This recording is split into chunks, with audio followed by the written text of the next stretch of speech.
অবশ্য বউর জন্য একটা নিছি আপনার কি বলে এটাকে আর্জেন্টিনার, কিন্তু আমি নিজে সাহস পাইতেছি না একটা ব্রাজিলের পড়ার। বোঝেনি তো, গৃহপালিত হাজবেন্ড, শুরু করতে হবে দুঃখ দিয়ে। মূলত ভাই করি ব্রাজিল, কিন্তু এই বউয়ের চাপে এখন নিতেছি স্পেনের জার্সি।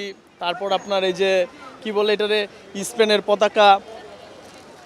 তো অবশ্য বউর জন্য একটা নিছি আপনার কি বলে এটাকে আর্জেন্টিনার, কিন্তু আমি নিজে সাহস পাইতেছি না একটা ব্রাজিলের পড়ার।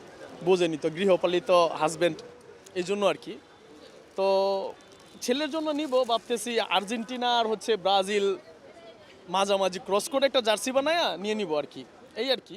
তো আমরা খুব দুঃখে আছি, ভাবতেছি পতাকা ব্রাজিল নিব, সাদে লাগাইলে যদি বলে যে আবার বউ যদি বলে যে একটা আর্জেন্টিনার টাঙাও, এই জন্য ভাই কিনতেছি না।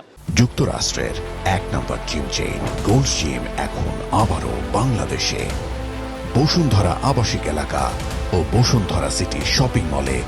অনেক দুঃখে আছি ভাই। পতাকা নিলাম আপনার স্পেন নিলাম, ওই যে বললাম অনেক দুঃখে আছি। ব্রাজিলের পতাকাটা যদি লাগাইতে না পারি, যদি বলে যে আরেকটা আর্জেন্টিনা লাগাতে হবে, কিন্তু আর্জেন্টিনা তো লাগাবো না, অবশ্যই লাগাবো না। আমার আমার আর্জেন্টিনা পছন্দই না। একজন পছন্দ, একজন খেলোয়াড় পছন্দ আর্জেন্টিনা, সেটা মেসি, মানে অপছন্দ না, কিন্তু আর্জেন্টিনা দলটা পছন্দ না, একদমই পছন্দ না। হারতেই পারি, রক্তের মতো মিশে গেছে ব্রাজিল, রক্তের মতো মিশে গেছে ব্রাজিল। তো সো ইনশাল্লাহ এবার ব্রাজিল উইন হবে, আমাদের হেক্সা মিশন পূরণ হবে ইনশাল্লাহ।